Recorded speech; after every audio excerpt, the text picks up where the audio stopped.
Right, good morning and welcome to this hybrid event taking place both physically here in Brussels and online, which is kindly supported by Mitsubishi Heavy Industries and Yara with Euractiv as media partner. I'm Frédéric Simon, the Energy and Environment Editor of Euractiv, and I will be your host for today's event, which is titled EU Green Deal Industrial Plan, Accelerating Decarbonisation to Reach Net Zero. Now, today's debate comes just days after the European Commission published its Net Zero Industry Act and proposal to establish a European hydrogen bank, which makes this debate, of course, very timely.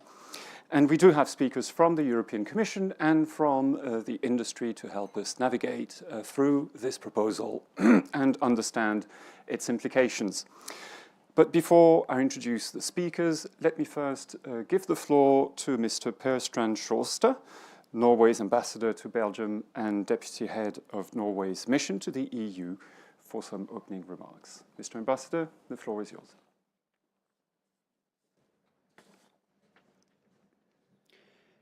Good morning, everyone. It's great to be here.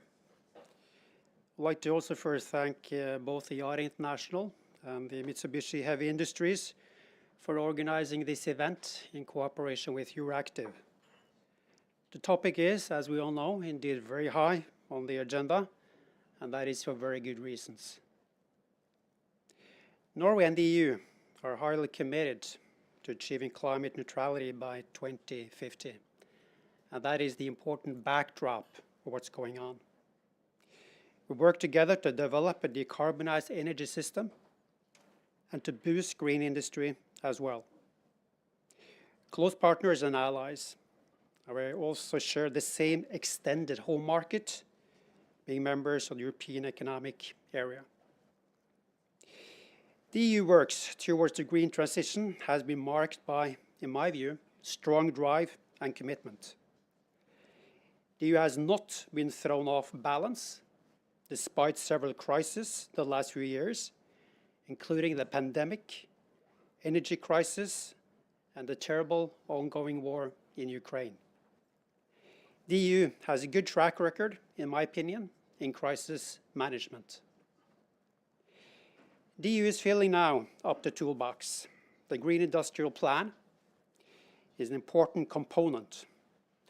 In addition, in my view, EU trade policy, also very relevant for the green shift, has become more assertive and focused on resilience and open market, open strategic economy the last few years. I think also it's important to acknowledge, if you look at the big picture here, that the main drivers of green transition are companies, research, technology, innovation, and skills, combined with changes in consumer behavior.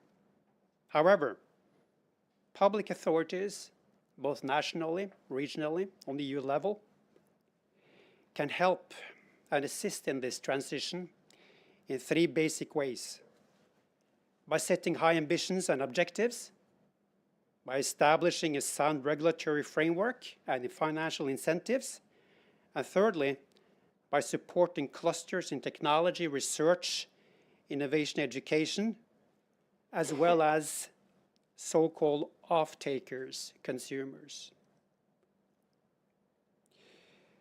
Looking across the Atlantic, I think I could say that Norway is basically positive to the fact that the United States is now stepping up efforts in the green transition and fighting climate change.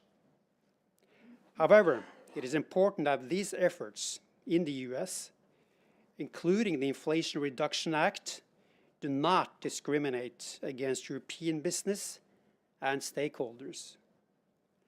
A strong partnership between Europe and the US is necessary to achieve our common objectives. This partnership must also include Norway being part of the internal market and fully integrated into European value chains. I think we could say that one lesson learned from Russian aggression and war in Ukraine is that energy security is essential to succeed in the green transformation. Otherwise, we will lose industry, they may relocate, and public support will decline. Norway will combine the role as a major and reliable provider of natural gas and energy security in Europe, and at the same time contribute with full speed ahead in the green industries, energy, and transition. Norway is one of the biggest producers of renewable energy already today in Europe, primarily from hydropower. Moreover, we have high ambitions for deploying offshore wind of 30 gigawatts by 2040. I think we could say that we all follow with keen interest recent proposals from the Commission to fill the Green Industrial Plan with substance. Norway shares the objective of creating a competitive framework to boost net zero technology, strategic raw materials, and production capacity in Europe, in addition to diversification abroad. We, on our side, we have high ambitions for technologies related to especially offshore wind, hydrogen, CCUS, and green industry, as well as I said, critical raw materials. Generally, we believe from the Norwegian side that the state has a significant role to play in the green transition. At the same time, I think it's fair to say that one should be somewhat cautious with market intervention. The biggest asset of Europe is, after all, a well-functioning internal market based on market principle. The Commission proposals make a lot of sense, in our view, focusing on targets, mobilizing finance, accelerating the permitting process, boosting competence and relevant skills in the workforce. We also welcome increased attention in the Commission proposals towards CCUS, which is an important tool in the green transition. The Longship project in Norway, as you may be aware, is a full-scale and first demonstration project of CCS in the whole value chain. We look forward to the strategy on the CCUS to be presented by the Commission later this year. Hydrogen can be another key component in the green transition, as well as ammonia. The objective of Norway is to promote a full-scale hydrogen market along the whole value chain, both in Norway and with partners in Europe. We participate in the EU Hydrogen Alliance and IPCEI. Blue hydrogen may play an important role, especially in emerging hydrogen markets. The presence of green hydrogen will increase over time, which we must welcome. We agree with the Commission that a comprehensive approach is essential to get the markets up and standing. Finally, whether EU initiatives to boost the green industry and energy transition are strong enough to assist in developing these new markets and technologies remains, after all, to be seen. Europe may also be inspired by partners and competitors abroad. But more important, perhaps, EU initiatives show a strong dedication to succeed, and I believe that's extremely important, and also it's most welcome. Thank you very much.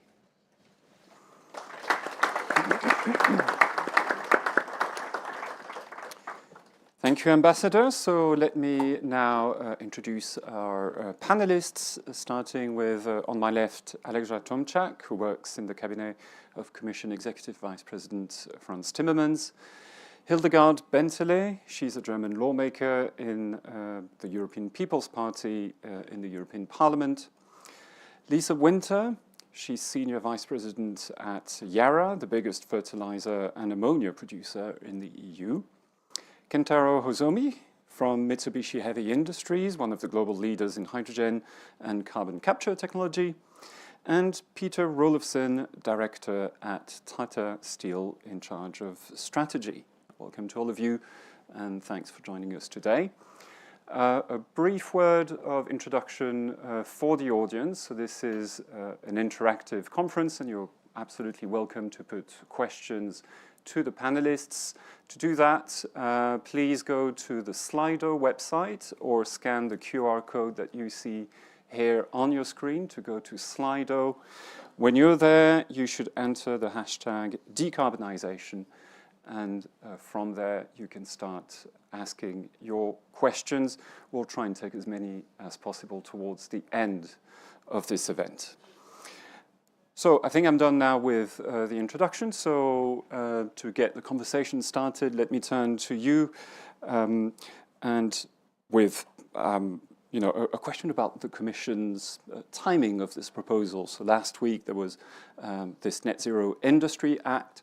The big surprise for me, at least, was that the proposal for the Hydrogen Bank came together with this. I mean, this was something that was supposed to come out in Q4, I think, initially. So why did the Commission decide to push this forward? And when do you think this Hydrogen Bank will start operating? Yeah. Well, thank you very much for your question, and good morning, everyone. Indeed, we have initially planned to have the Hydrogen Bank launched in May, on the 17th of May. The decision was taken to advance it to March.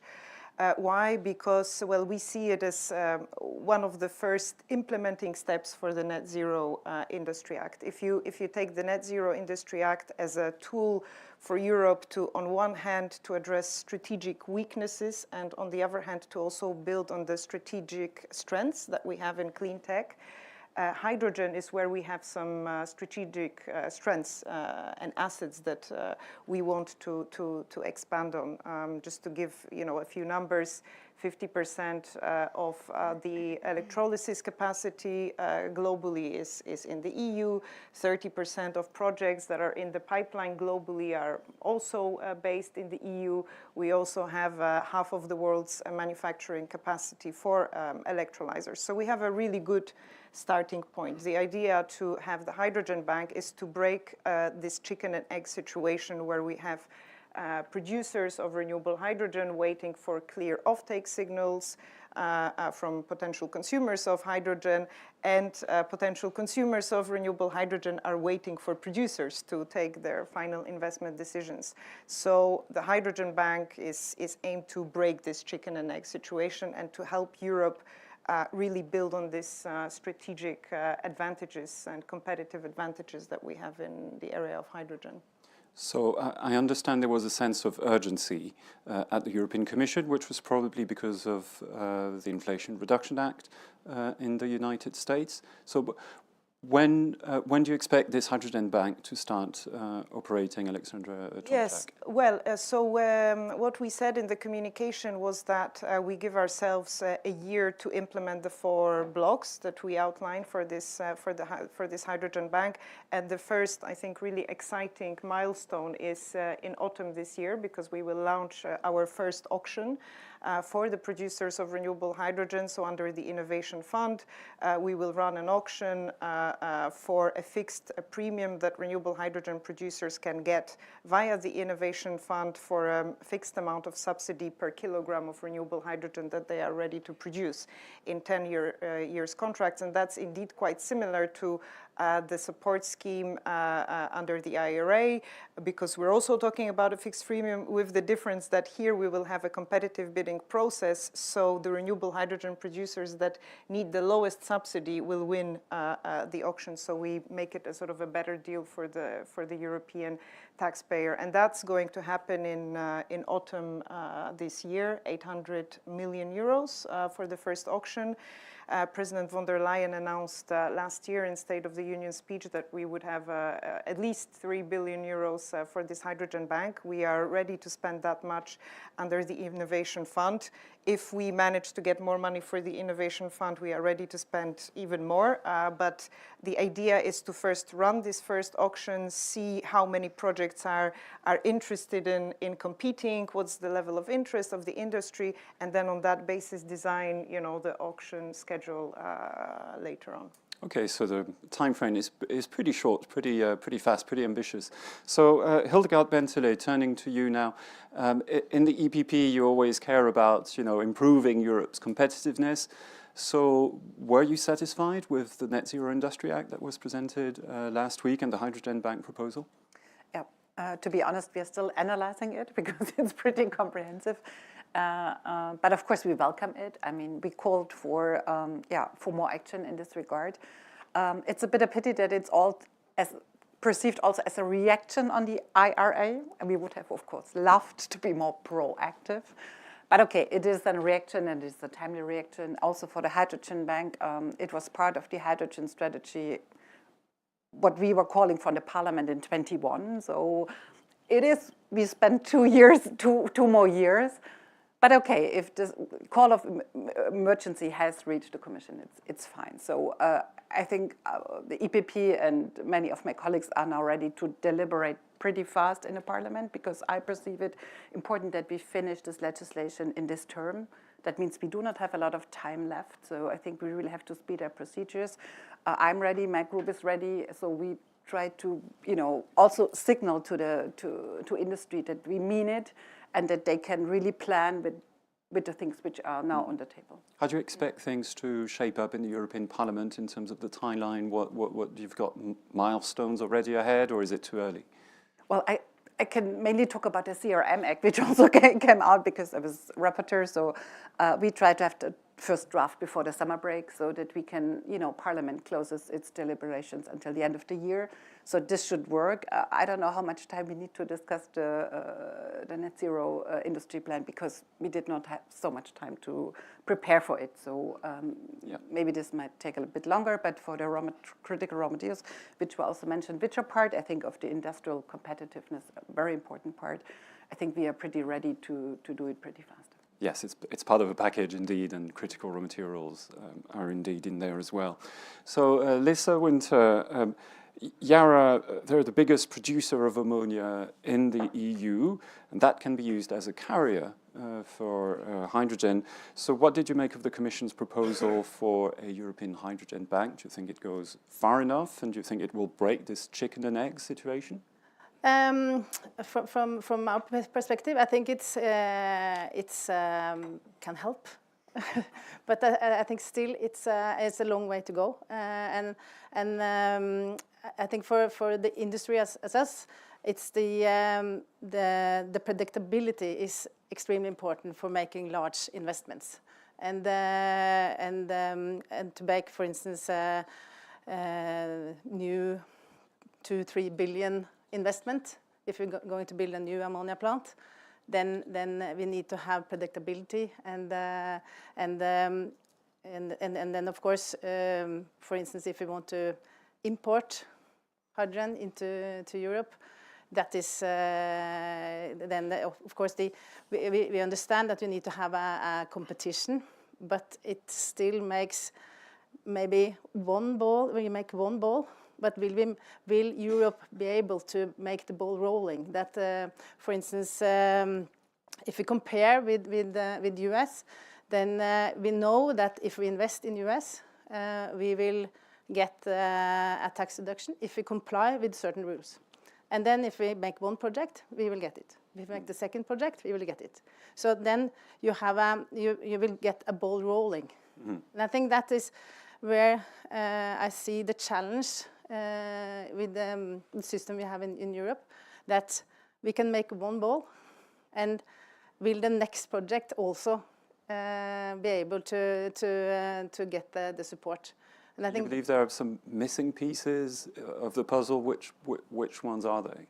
I think the main thing is that needs to be predictable. That if you want to invest, you know that you will get funding, or the necessary funding to be at a global competitive level.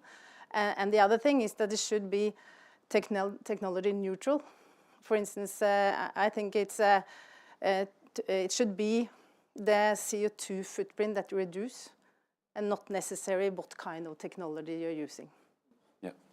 Yeah, so the funding is indeed a bit more complicated probably in Europe than it is in the United States. Kentaro Hazomi, so Mitsubishi Heavy Industries are involved in hydrogen production as well, but also carbon capture and storage technology, which is necessary to produce blue hydrogen. So what was your reaction to the Net Zero Industry Act and Hydrogen Bank? Yeah. First of all, yes, I would like to start by what the Mitsubishi Heavy Industries acting here in European market. Yes, we have traditionally been, serving to the industries in the name of Mitsubishi Power for power generation, Panellists technology for the steel industries, Mitsubishi Heavy Industries for building fertilizer plants to customers like Yara.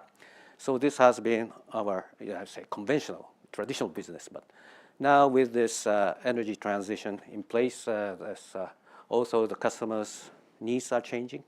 So in Europe, we are working with our customers in partnership together to find the solutions which will reduce their carbon footprints and to still build a sustainable business case. So as a company, Mitsubishi Heavy Industries, well shortened it in MHI. MHI has, in 2021 already, we had set a mission called Mission Net Zero, meaning that we will achieve carbon net zero by 2040, 10 years ahead of the global target, together with especially focusing on, there are, of course, scope 1 and 2 and 3, but in terms of our business, the main part comes from scope 3 emission reduction. So that's why we are working with our partners in order to find the way to decarbonize, to reduce their carbon footprint in that sense. So what we see today with the situation in Europe is that, of course, the Net Zero Industry Act is one big step. But the reality from the, I would say, the industry side of view is we still are in the phase of building up the supply chain for all these technologies. There's not yet an established supply chain of all these technologies yet. Still, there are some trial and errors to go through in bringing all these technologies to commercial scale. And that's why we need a sort of joint development with our customers and ourselves, a company like ours, technology providers. And that's the case in Europe, but I guess in other regions of the world as well. Yeah, that's right. And well, of course, I was coming. We are playing globally. So when we work with our customers, also the customers are active globally, and we are all thinking that where we can deploy such kind of solutions, which would be the most benefit for the client as well as our side to deploy. So there are still various opportunities globally. And you're still assessing this? Yes. Is there this Net Zero Industry Act? Do you think it will help tip the balance in favor of Europe in relation to the US or China? In our view, we have, since I came to London in 2021, Europe was leading all the way for such kind of energy transition, policies and these kind of things. And the situation today we view as the world is catching up. In some places, maybe overtook. But still, so now we see that this is a sort of global competition already in where the investment for energy transition should go. So already that competitive, situation is already existing. That's what I see. So you're saying Europe is still a bit ahead, but the competition is catching up fast, but not yet overtaken. Yes. So when we talk with our clients, like other clients, what we see that whether this Net Zero Industry Act is enough to make our clients go for the final investment decision or not. Is this enough or not? This is going to be still an aspect which has to be seen. Yeah. So let me turn to you, Peter Rolofsen, from the perspective of Tata Steel. Do you believe now there's a better business case in the European Union, or soon will be a better business case with the Net Zero Industry Act? Yeah, sorry, I need some water probably, but Tata Steel is, maybe I start with Tata Steel. Tata Steel is a steel company which produces 34 million tons of steel globally, 7 in Europe at the moment as we speak. So that's the minority. That's the minority. We look at it from a global perspective also at these developments, so not just Europe but also globally. And yeah, for us the key question is, you know, where should investments go in that context? And well, we have a significant operation in Europe, 7 million tons. We need to decarbonize. We know that the steel industry is one of the largest emitting industries that we have. In Europe it's around 5.7% of emissions. What we see is that the steel industry, to a large extent, moves to hydrogen-based steel making, will be one of the largest consumers of hydrogen as well, also here in Europe. So for us to make such an investment, we need to have clarity that hydrogen will be sufficiently available at competitive costs.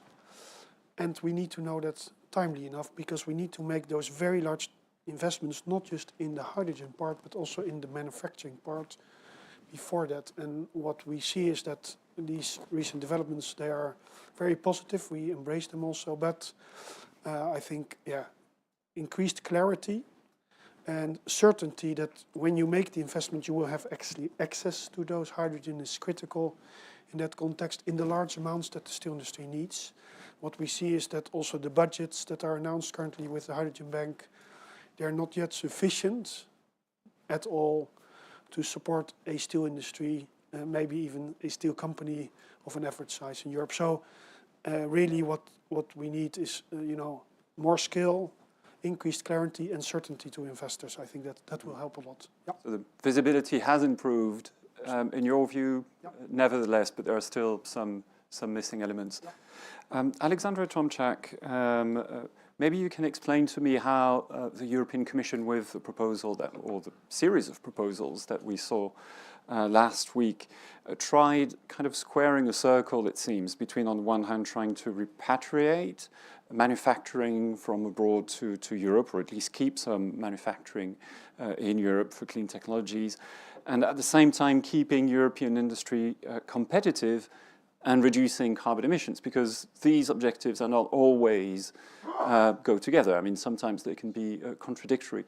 So how did you try and square that circle at the European Commission? Yeah, well, I think that your question makes me think about this energy trilemma that I think many people used to talk about, especially when we started our renewables policy, where you had affordability, sustainability, and security, sort of in 3 different corners of the triangle.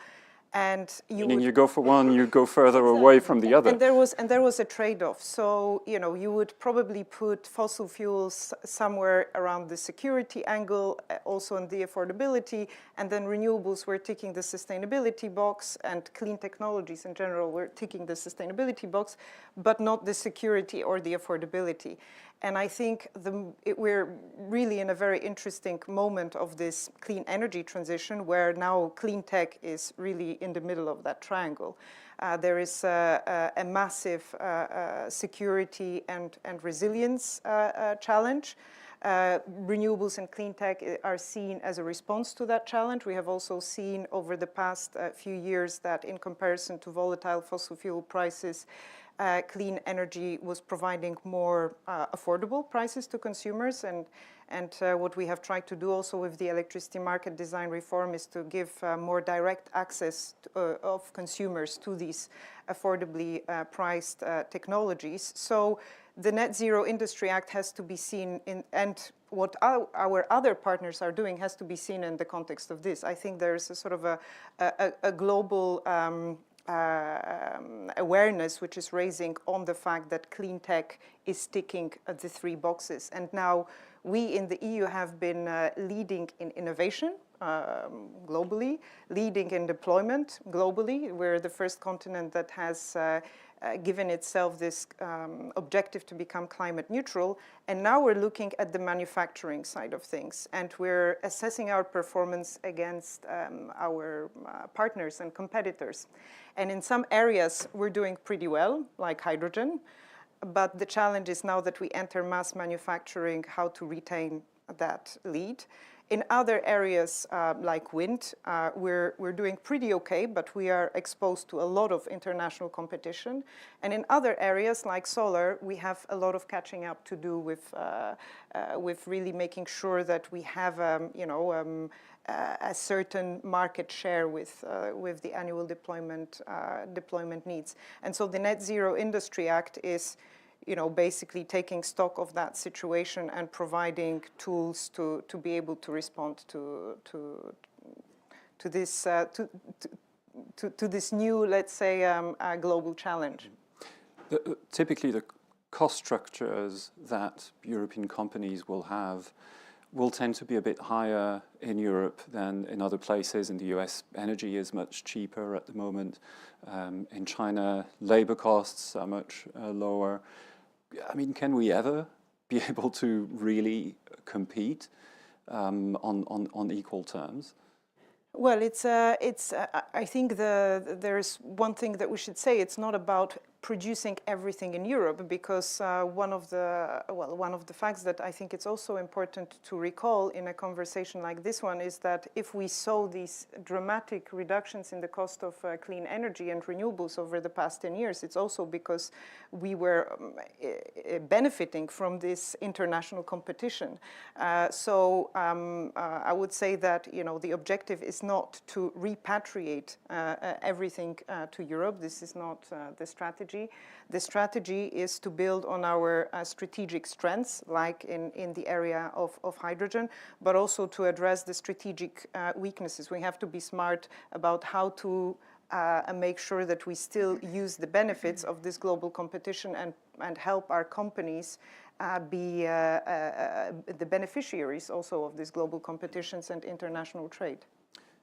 Hildegard Bentley, what do you think of this? It seems there's a balancing act, obviously, to be made between how much we want to produce here in Europe and maintaining a vibrant trade system which brings cheaper products as well to Europeans. No, I agree with Alexandra to a large extent. I mean, we care about jobs. I'm an MP, so my voters are asking me, what do you do, to keep jobs in Europe?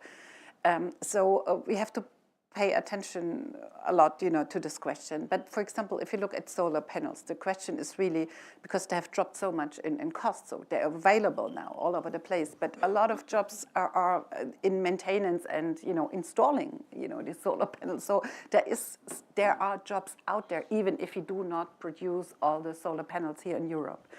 If I look into batteries, for example, there's such a fast development with regard to batteries, because in China, they replace lithium, so they are already in the next phase. So I think it's very important that Europe plays on its advantages, which was innovation, which was technology leadership, that we invest in our skills, also into Horizon, in our research capacities. I think that's very important. Because, as you said, it's hard to compete to a certain extent with labor costs. So we need to cut the edge. So that's very important. And this is also, we have to tell our Europeans that this is very important. But on the other side, as I said, I'm also working on critical raw materials. Of course, we do not want to see heavy industry leaving Europe, because we also look into our value chains. So it's also strategically important. As we have seen, we have a new situation with the war. I mean, we have seen the pandemic. We have seen supply chains interrupted. So we have to think about a certain, element of autonomy. This is why, not autonomy, but independence. I would call it independence. So we cannot fully rely on, working supply chains. We have to prepare for sanctions towards China if China attacks Taiwan. So, we need to have some basic functioning value chains in Europe. And this is why we need the whole set of industry. So this is why we need to take care of our steel and you know, chemical industry and so on. Yep. We need to rebalance the, Yes. the equation. Lisa Winter, we were talking essentially about the comparative advantage that European companies can have over others across the world. So what do you think could be, when it comes to hydrogen, the comparative advantage that European companies have or can have? I think, first of all, Europe has quite a large base of industry that is it's here and it's running. So I think it's also, we don't need to invest, but we need to decarbonize, but we don't need to invest in new plants. We have infrastructure available. So I think that is a competitive advantage compared with if you want to greenfield building in other areas.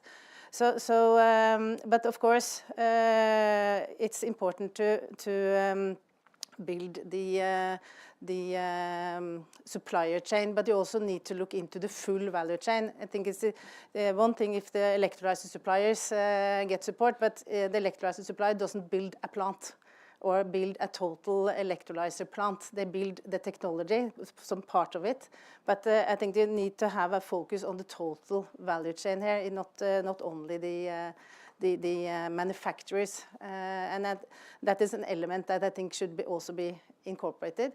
And related to the competitive advantage, as I said, the infrastructure is extremely important. It's a huge part of investment cost, the infrastructure cost. It's if you look into, for instance, if building a new greenfield ammonia plant, the electrolyzer part is maybe 10–15%. Mm-hmm. So I think that is... These facilities exist already. Yeah, and you can say, but of course, building a new electrolyzer plant is extremely costly, and also this is industry that requires scale. It's not small scale. It requires scales to be economic. Mm-hmm. Taro Hozomi, about this issue of comparative advantage, what do you think could be the comparative advantage of European companies compared to others? Yeah. On hydrogen and maybe other. Well, before talking about the comparative advantage of Europe, well, first, we're not building motor cars. Mitsubishi Motors does it, but we don't. So I'm not talking about EVs at this moment. We talk about the industries, and in this, where we see the industries. One example is that earlier this month there was CERAWeek in Houston, United States. CERAWeek used to be a big conference for oil and gas industries, but now I've been there last year, not this year, but last year. But this has completely changed to a sort of conference for climate action. So that's what the IRA has brought in the United States. And one of the conversations there, I heard it. Senator Manchin, who was the center figure for this IRA, has said that they noticed the importance of the carbon capture, because they see that fossil fuel, although if it is used without carbon capture, it will harm the climate, but the United States sees that looking at the reality of the world, still this fossil fuel is necessary for the development of economy globally. So means that carbon capture has to always go with that in order to mitigate climate impact. So this means that so they have noticed that, and they have put a great importance in the carbon capture technology and deployment of carbon capture in the IRA. From that point of view, as Tata Steel said, in order to decarbonize the industry, we need a huge amount of hydrogen for that. And this hydrogen can not only be procured from a single source or a single technology. We need all the greens, blues, any color of hydrogen to do that. And in order to, and that sort of competition of supplying hydrogen will reduce the cost to an affordable level. So that's... So you're saying, by going for hydrogen of all these different colors, yeah, is the way to scale up the production, Yeah. and therefore make European Yeah. or Europe an attractive place Yeah. for hydrogen production. I Right? believe so, yeah. So I think already the world is looking at such kind of options, and based on each regions of the world, they have their own advantages, disadvantages. So now what can they do to cope with such kind of requirement for hydrogen? They are looking at different technologies. And this is also a global competition already existing there. Yeah. Do you have the impression now, I mean, in the political discourse, political debates happening here in Europe at least, you can see that there's quite a bit of tension between proponents of different colors of hydrogen, to put it short. But, I mean, do you think this is helping at all? And do you see the same kinds of debates happening elsewhere in the world, or is this just very European? Oh, well, of course, Europe has this advantage on, for example, the renewable power, offshore wind. There's a lot still some unused potential of offshore wind, for example. So there is a potential for reducing cost of green hydrogen. But if you look at the whole value chain, not all the industries from this, for example, the wind energy. I'm also a board member of Vestas, and maybe all of you know that how difficult a situation is it for General Electric, Siemens Gamesa, Vestas. Everybody knows that there's some issues in the value chain, looking at the whole. So that sort of a thing is making difficult to make the next decisions for investing into capacity and these kind of things. So that has to be also considered, how we can build up the whole value chain together. This idea, I think the IRA is still not there. My honest opinion is that IRA is, I would say, incentivizing certain areas of the value chain, but not the whole value chain. There's no general concept of that. So I think that's the way I think Europe should build its competitive edge on. Europe has a more comprehensive view. Yes, of that's things, right, yeah. probably then. Peter Rolfsen, how do you see this comparative advantage discussion shaping up when it comes to hydrogen? Do you think Europe can have decisive arguments in its favor? Yeah. Yeah, so if you look at the industry, and I would say the steel industry in Europe, does it have a competitive proposition? I think it does. And that's partly because it does have assets today, it has infrastructure, same thing, it has the network, it has the proximity to the customer base. So in that respect, yeah, it could be competitive, but we see regions evolving very rapidly now. What we see is that Europe has also a well-developed regulatory framework around, let's say, decarbonisation, but if I would look at it from we call it often the carrot and stick mechanism. The stick is clearly well developed. The regulatory framework for that is also well developed. The CBAM is a critical component in that, alongside the EUTS. But the effectiveness of that will be a critical part of it. And so, again, to ensure that this competitiveness is truly also sufficiently protected is a critical element in that. And the other thing we see, as we said before, is that the carrot part, yeah, we see that in Europe that's still quite different bits of carrot and incentives and subsidy opportunities, but is it enough to truly make the jump? That is still the challenge. Fundamentally, if these things are properly resolved, I would think that clearly the steel industry can act competitively in Europe. Yeah, also with hydrogen. And the regulatory framework for hydrogen is not yet fully in place, right? So, I mean, how closely are you following the discussions happening in the Brussels bubble? Well, what we are following it. What we see is that different industries are affected differently by different regulations. Some industries are affected by RED II regulations, others aren't. And I heard the concept of an auction also being on the table here. We see that different regulations affect the ability and willingness to pay for hydrogen can differ also by sector as a result of these different regulations that act on different sectors. So yeah, we do think that that needs to be looked at also to make sure that hard to abate steel sectors, that when the auction is there, it considers also that there are differences in sectors, and that we make sure that all the sectors, including the steel industry, can actually make this jump to decarbonisation, given the enormous impact it has on CO2 emissions.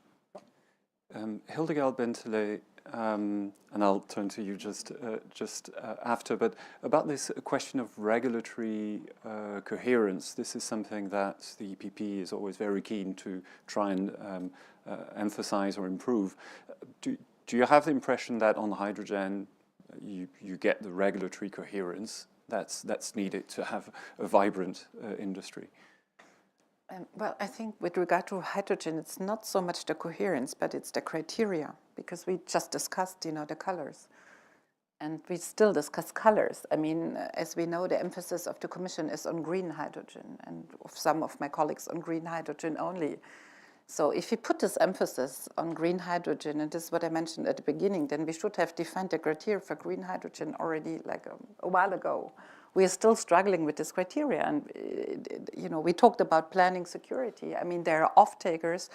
I have more the overview of what's going on abroad. We know many projects going on abroad in Africa and also in Saudi Arabia and so on. So they want to know if they can, export their green hydrogen to Europe. They are ready. The plants are being installed.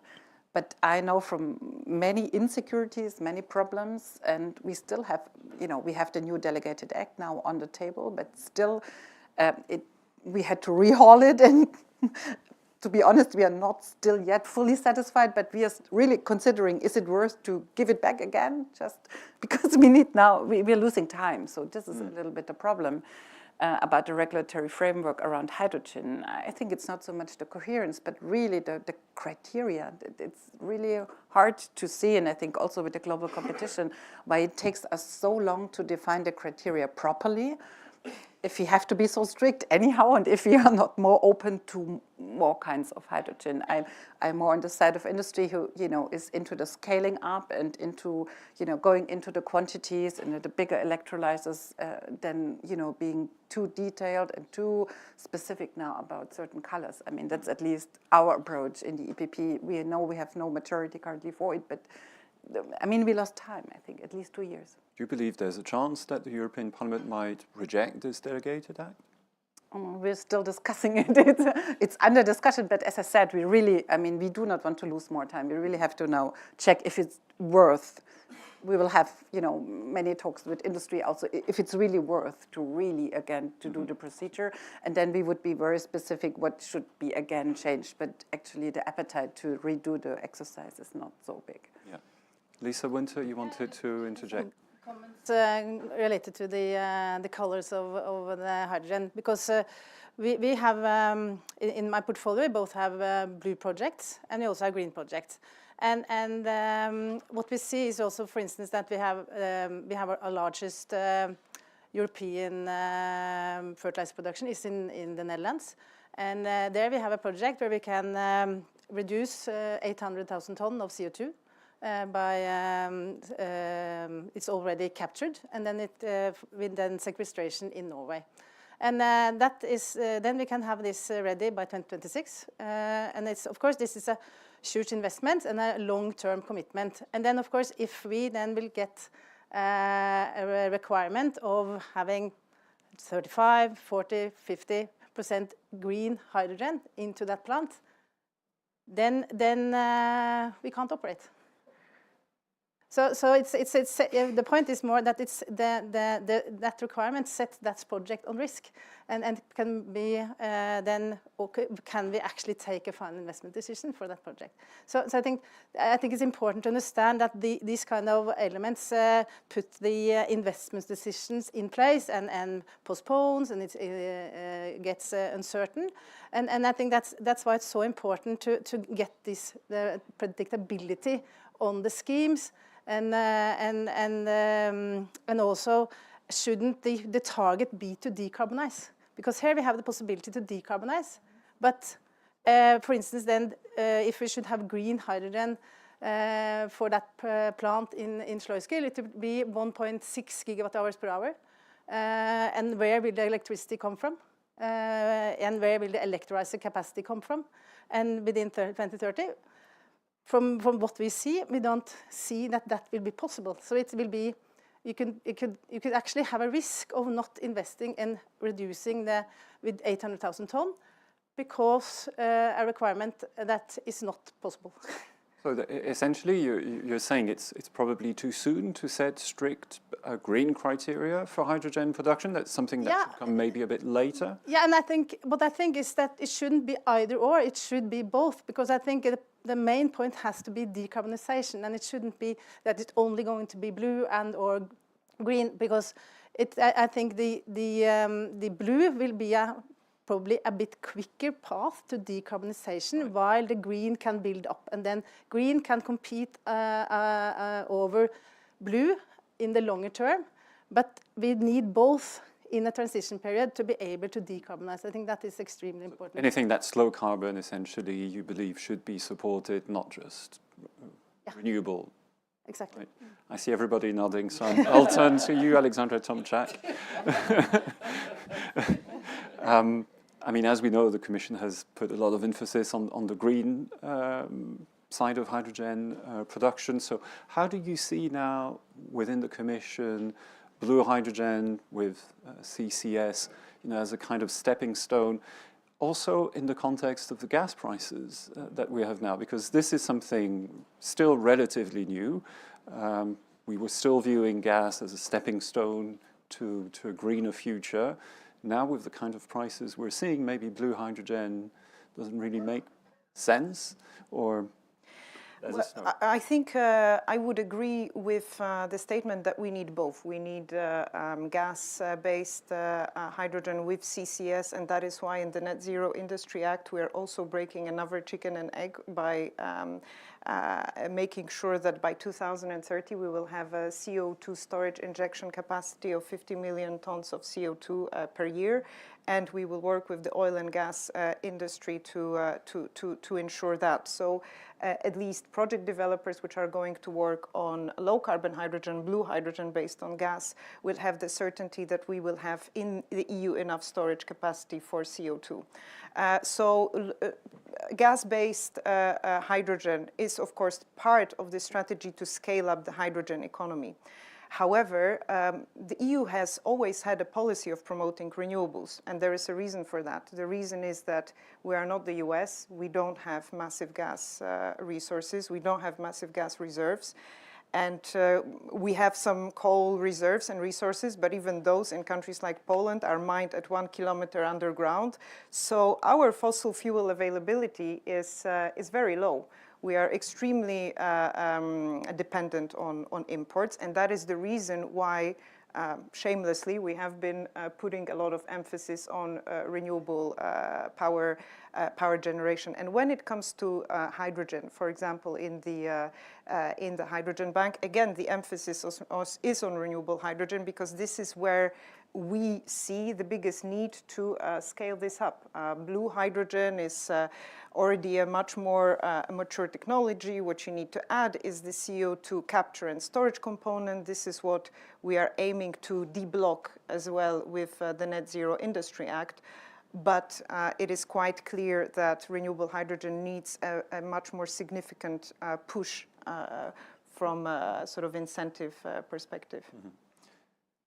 Can I get you to comment on the standoff regarding nuclear-derived hydrogen? I mean, this is such a complex one, because, I mean, everybody I talk to in this industry are telling me, why did we have to have this RFNBO, part of the renewables directive? This is the one, thing that's throwing the whole discussion, of course, according to some people I've talked to.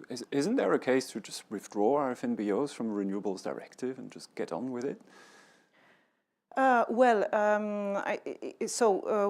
are the benefits of producing hydrogen with nuclear-based electricity? I think, looking at the business case behind, or the business behind hydrogen production, the biggest input that you have and the biggest cost that you have is the cost of electricity.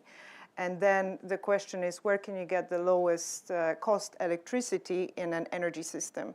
And if you look at the levelized cost of producing electricity today in Europe, when it comes to new projects, it's clearly renewables that provide the lowest cost of electricity. So there is a clear I would say, economic incentive to link hydrogen production as much as possible with renewables, especially renewables which otherwise would have had to be curtailed. That's why it's so important to interconnect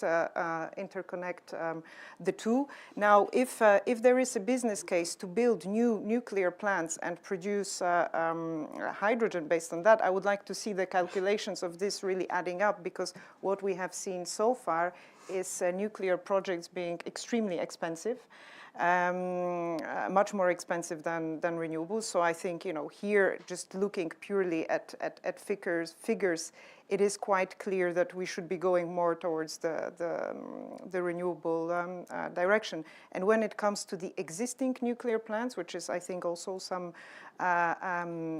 actors within the market and stakeholders believe that we can also produce hydrogen with the existing nuclear plants, we come back to this discussion: is it a good use of low carbon electricity to direct it towards the production of hydrogen? Shouldn't we be expanding the amount of low carbon and renewable electricity we have as we expand hydrogen production, rather than plug electrolyzers into the existing nuclear plants? And that is why we had this whole additionality discussion under the Renewable Energy Directive, because we're talking about one segment, industrial applications, but of course, alongside this, we have to plug the electric vehicles.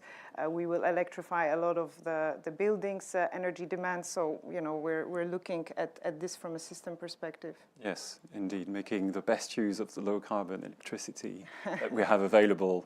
Always need to keep that in mind. Kentaro Hosobi, about blue hydrogen. This target for CO2 injection that came out last week, how did you perceive this from your point of view at MHI? Yeah, yes, it is, I think, a very positive signal for investment. Well, what we have to see is that, you know, in Europe, there are other issues which has been dealt with. This is regarding the permits, I would say. So how quick can the permit process go is a thing which I have to see altogether. And also, at the same time, Europe has announced that, but I'm stationed in London. So last week, the Chancellor, Jeremy Hunt, you know, explained his budget.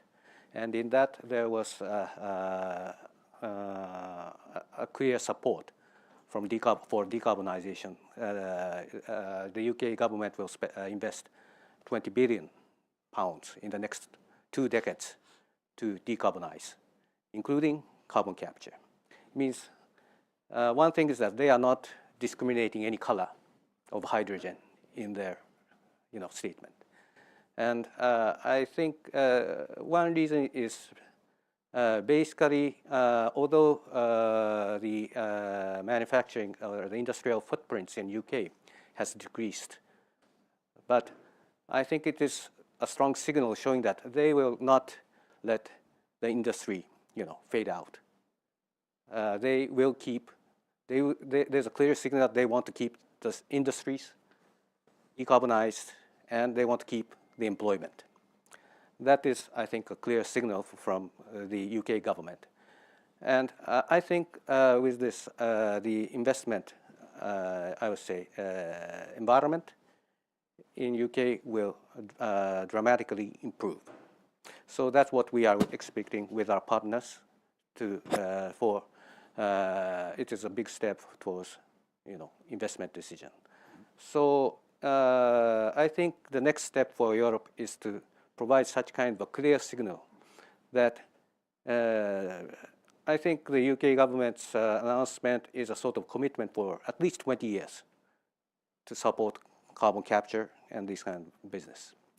So I think it is, because everybody's, I would say, question was that if you are reducing the use of fossil fuel, then the carbon capture business will also disappear very quickly?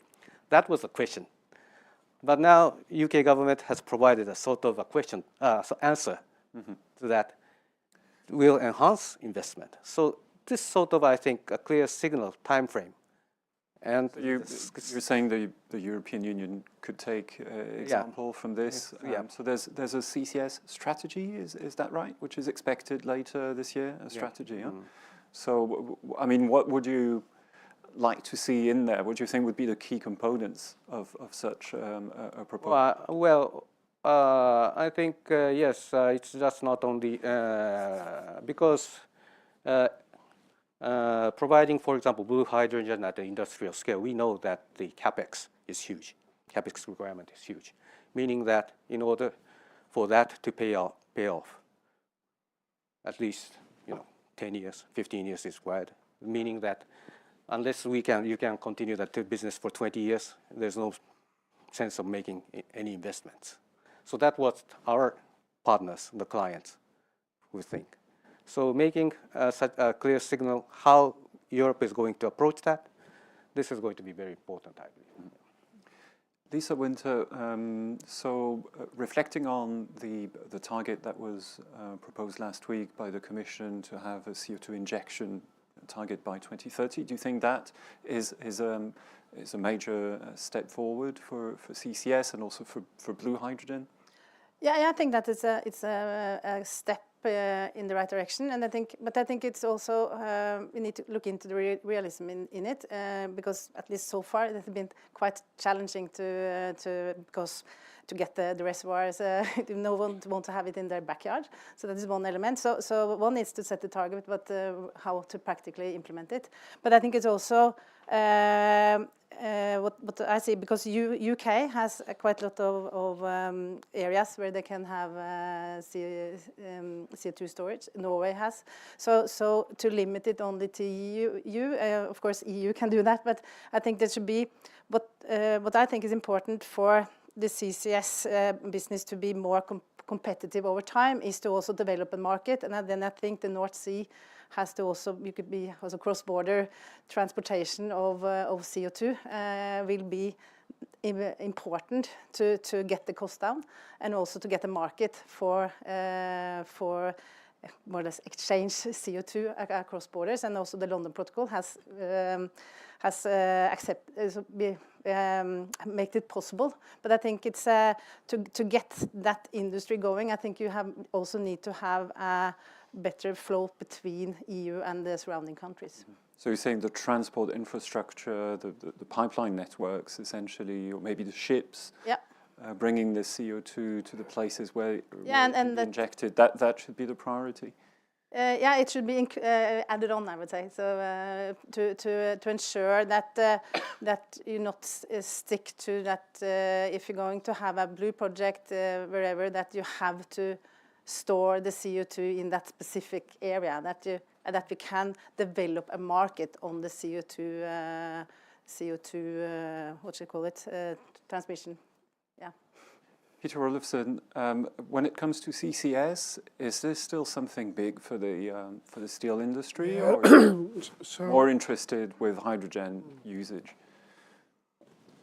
So our main focus is to direct our investments to, and I think for most of the industry players, to DRI-based steelmaking, which means that steel companies can initially run on natural gas and subsequently to hydrogen. Green hydrogen, I would say, is the preference, and you tend to see that also.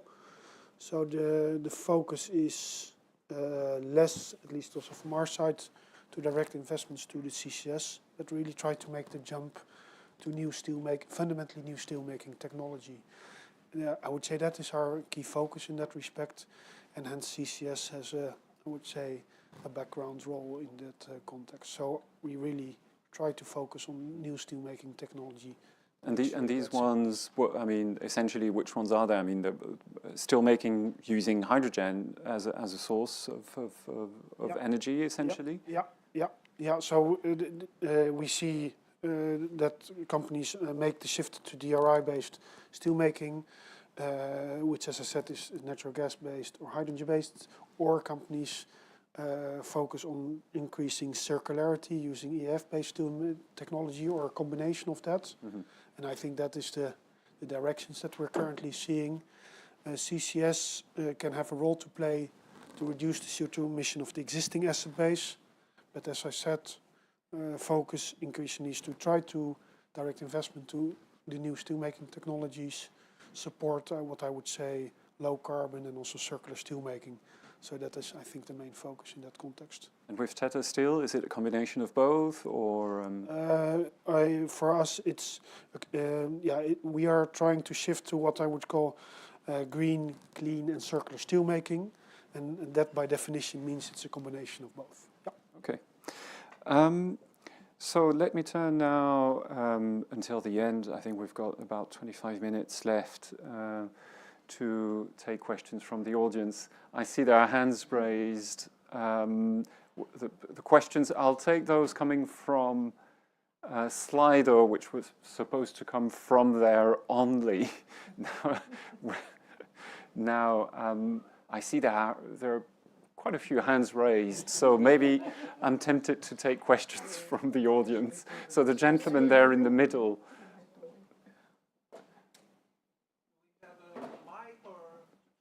Oh no, there's no mic. Sorry. So I'm sorry because the conference is hybrid, so I'm being told that without mics we can't do it. I'm sorry, but put your question on Slido. I'll try and pick them up. I'm sorry about this. Okay, so there's a question that came through Slido, which is for the industry participants on the panel. It's pretty straightforward. Will you choose to invest in the EU or in the US, taking into account the US IRA or the NZEA, IA, as we should call it? So who wants to start, Lisa Winter? Invest in US. Okay. That was clear. But just because I think if you think about it, gas is one of our major cost components, and then the gas prices. Gas prices are way lower. And then EU, we have the EU ETS, and then we have and then US they have the IRA, and then EU. But let's say if you invest and if you are lucky and you get some support because you don't know because it's not predictable, you might get down to here, but still, that is where you are. So if you're going to invest in new plants, I would say then we will go to US. Okay, Kentaro Hozomi? Yes. Not only the United States, but you have, I made a couple of trips to the Middle East area this year. And yes, the world there is quite dramatically changing. And I think there was a huge impact of the CBAM for influencing their, mindset, meaning that if they can produce a green product, they can sell into the European market. That's what the CBAM is attracting. Meaning that also in Europe, the renewable cost is relatively competitive, but it cannot match with the renewable energy cost in the Middle East, the solar panels and strong wind. So CBAM has already made so they have this energy cost advantage. And if you look at, as mentioned, the difficulty of transporting hydrogen, for example, you have to build the whole infrastructure. Why not produce the products there using very competitive green energy and sell that product into Europe? Mm-hmm. This could give a more affordable product to the European market. So in that sense, not only United States, but other areas which are impacted by CBAM is, I think, also the investment is going to rise in the near future. Yeah. Peter Roelofsen? Yeah, we have a significant asset base in Europe. I think we more look at developments on the IRA, what will be the response here in Europe on this one. For us, that's a key focus item in that context. Yeah. So, sorry, what's the answer? Is it, are you going to Europe or to the US? Our asset base is in Europe, so I think for us the key thing is that the actual response in Europe is such that it allows us to continue the operations, and invest. Okay. So, other question coming through the app is about the the different business associations relevant to hydrogen production and consumption, which have come out pretty critical about the net zero proposal as insufficient by comparison to the IRA. How certain is the Commission that these proposals will protect EU production? And I guess this is a question for you then. Yeah. Well, I think it's maybe to start. I think it's not exactly accurate to compare what the level of subsidies given in the EU with the level of subsidies given in the US. Why? Because the American market is really starting from scratch when it comes to clean tech. I mean, we in Europe, we have been doing this for the past 20 years. As I said, we are most advanced on innovation, most advanced on deployment. We have a big manufacturing base in segments such as solar, growing also in batteries, quite good in hydrogen. So we also have long-term climate goals, which are fixed in law, which the US market doesn't have. So they have to channel all their energy, all their political will through the subsidies. Right. That's the only tool that they are putting on the table, and that's the subsidies. It's perhaps giving reassurances to businesses, but God, it's really expensive for the taxpayers. Right. It's an extremely expensive way of doing industrial policy. In the EU, we have the ambition of doing things with a bigger benefit for the taxpayer. That's why we have a combination of different tools. In the end of the day, competitiveness is not built on subsidies. It's built on markets that are competitive and different actors competing against each other. So to answer the question, will we see hydrogen investments here in Europe? We are confident that the project pipeline that we have demonstrates that there is a high level of interest among industries to invest in Europe. Also because we have clear offtake markets, clear targets. We are discussing demand quotas under the Renewable Energy Directive. So compulsory targets for renewable hydrogen consumption. All of these elements make it an interesting market for investors to come and participate. Now, could we do more if we had more resources under the Innovation Fund? Yes, we could do a lot more with the Innovation Fund if we can convince member states to play this game together, rather than setting up 27 auctions in 27 member states. Why don't we do it together via the Innovation Fund? We have also proposed under the Hydrogen Bank the idea for member states to be able to use the auctions that we will run under the Innovation Fund to spend their own money for projects which are located within their own territory. So we have different ways of being able to use that EU-level auction to really maximize value for investors, for hydrogen, for climate, but also for European taxpayers. Hildegard Bentley, I saw you nodding several times. You seem to agree with the fact that subsidies aren't everything, right? Yeah, and I would also add that, I mean, planning security, I mean, the IRA has been pushed through by Biden, but what happens if Trump comes back? I mean, do you believe everything will stay the same? Might be, because it's considered to be a job project and so on, but I would not put my hand into this fire. So I think I agree with this regard more with Alexandra that we have developed markets. And I think we tackled a very big problem, which was mentioned very often by industry, which is permitting. And I think we can learn much more from Americans, you know, the way how they do business and how they, you know, give freedom to, you know, industry to operate. I think with regard to money and tax breaks and subsidies, it's really different. But in this regard, I also agree with Alexandra. We could do much more if we joined our, you know, forces and not, you know, build up, you know, as she said, 27 promotion systems and so on. We should really overcome and think bigger and more strategic nowadays, because we need huge investments and we need long-term investment. And it's, you know, no good answer to do it on a national basis. I fully agree with you. We could exploit our potential much better. But in general, I would be a bit more skeptical to put everything on the American. You know, it's a very new development, so I would be kind of a bit more Lisa Winter? Just to comment, what I mentioned was that if you want to build a new plant, but that of course you can't put all the eggs in one basket. That we know, history shows that is not the best choice. But I think what I think should be important for EU is from an industrial point of view. I think it's if you're going to you have to apply for innovation fund. It takes time, and then and it's not predictable if you will get funding. So I think the predictable is so important for the industry to take large investment. Let's say if you have 12 months, it takes 12 months to get an answer, more or less, and then by that time you're already behind, because you can't take an investment decision before you have that answer.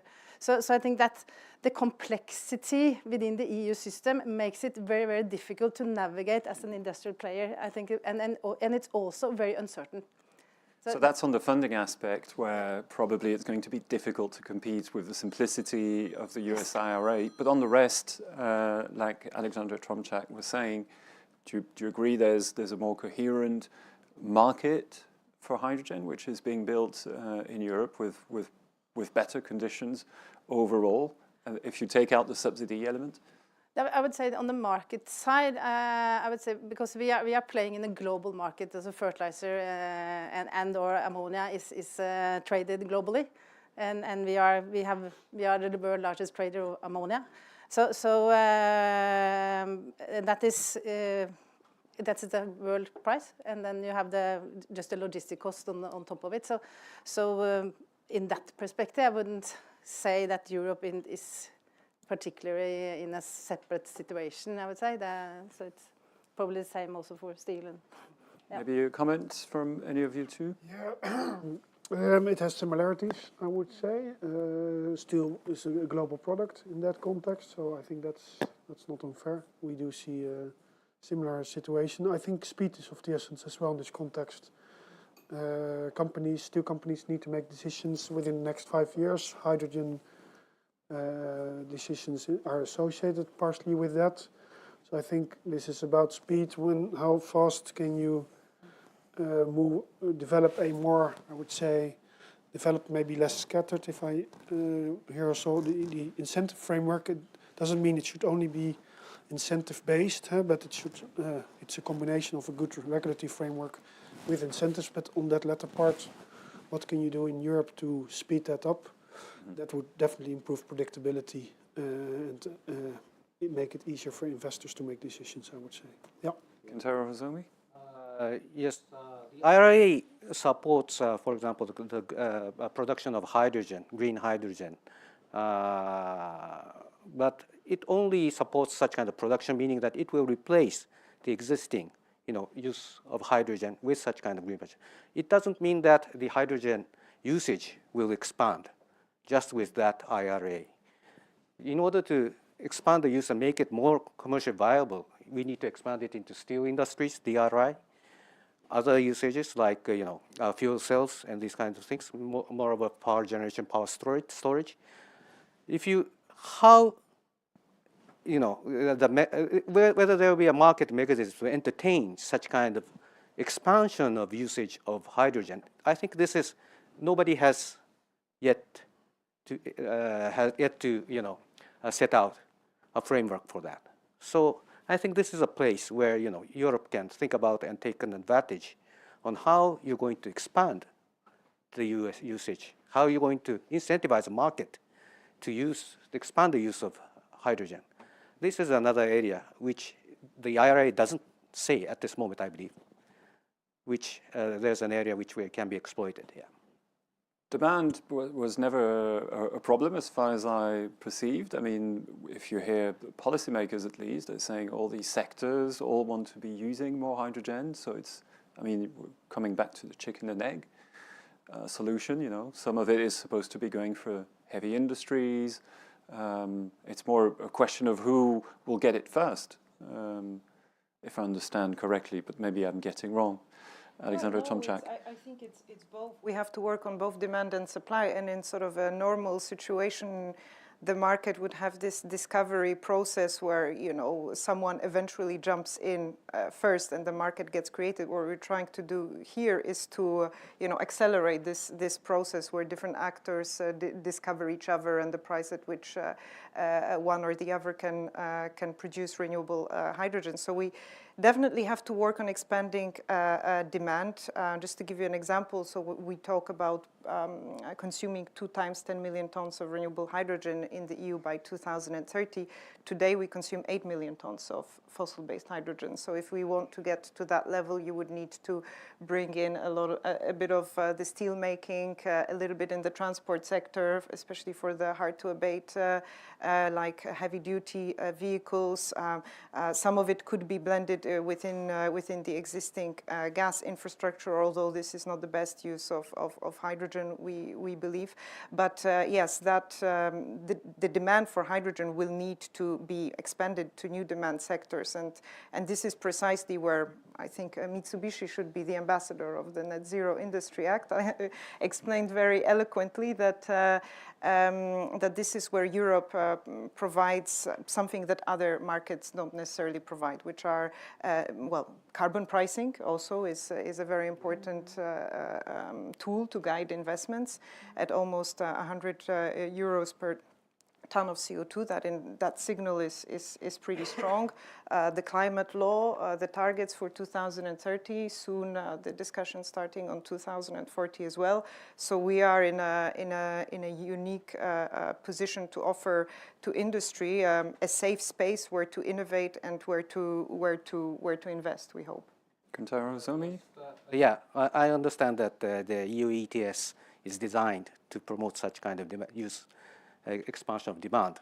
But I think the honest voice of the industry is that fluctuating EU carbon pricing is not enough for them to make investment decisions. Do you think there should be, what else then, targets for? Or I think they need a more, I think, concrete framework where you can have the predictability of, you know, how the investment is going to be rewarded.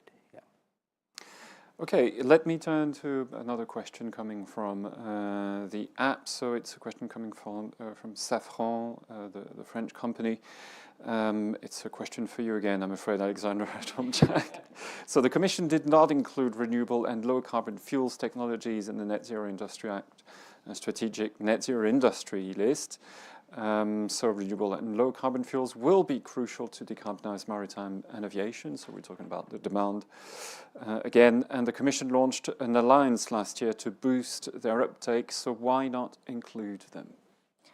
Well, that's a question that probably should be answered by one of my colleagues who was working on this precise point. But what we explain in the Net Zero Industry Act is a little bit the methodology which we used for identifying these technology areas which would benefit from the toolkit of the Net Zero Industry Act. And there are sort of 2 levels. There are the ones that are listed in the annex, and indeed those fuels are not listed in that annex. These are the sort of the strategic projects that benefit from even shorter permitting deadlines, etc. And then you have, you know, a sort of a broader pool of net zero technologies where the fuels are mentioned, and that still benefits from some of the tools within the toolkit. But when identifying that annex and that list of really, you know, the strategic technologies, we looked at a number of criteria such as technology readiness level, so the TRL level of 8, such as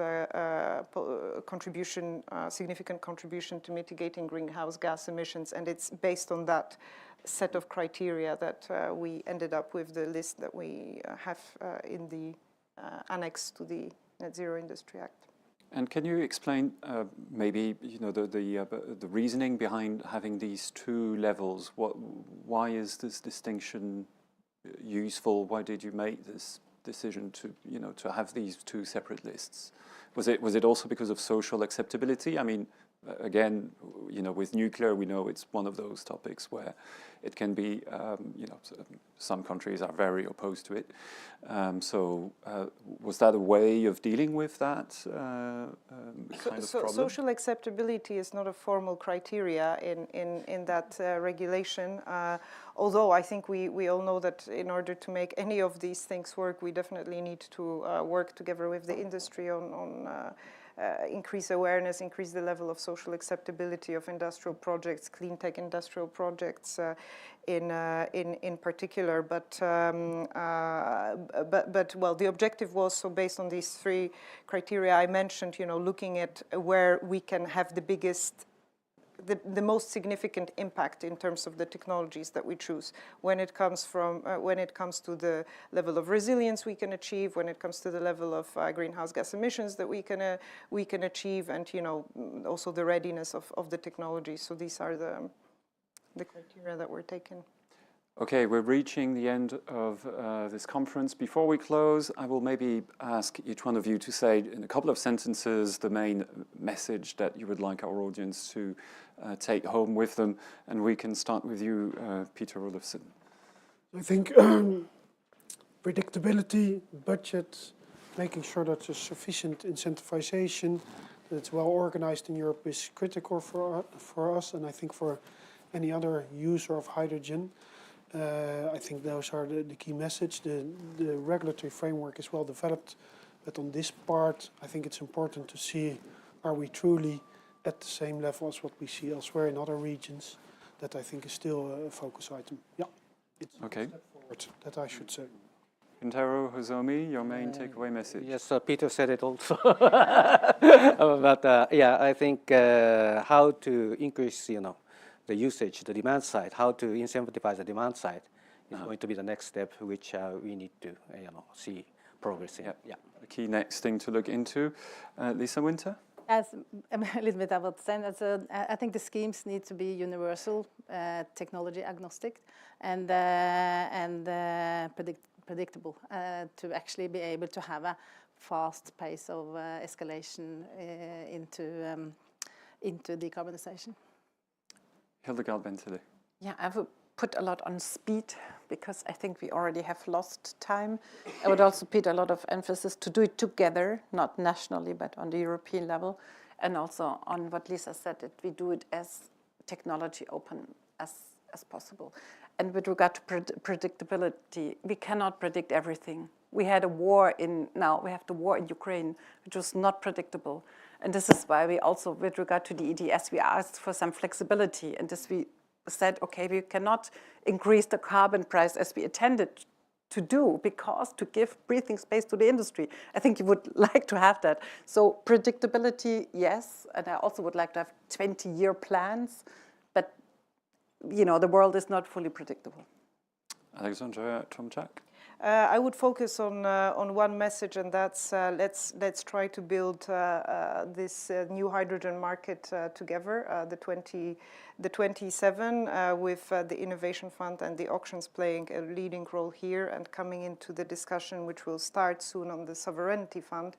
I'm just listening to all the comments of the panelists here, and hope that these voices will also be part of the discussion as we discuss the future expansion of the hydrogen bank also into the space of imports, because that's something that perhaps we didn't discuss so much today, but we are very much keen to facilitate also the imports of affordably priced renewable hydrogen into the EU. Yes, and these will be projects that will be eligible for funding as well with the Hydrogen Bank. Okay, I think this brings us to the end of this event. Thanks a lot to Yara and MHI for supporting it. Thanks a lot to our speakers for taking the time to be with us today. If you missed the beginning of this event, you can watch it again on YouTube. And if you want to know more about future events, you can visit our website, events.euractiv.com. We hope to see you again soon. In the meantime, take care and see you next time.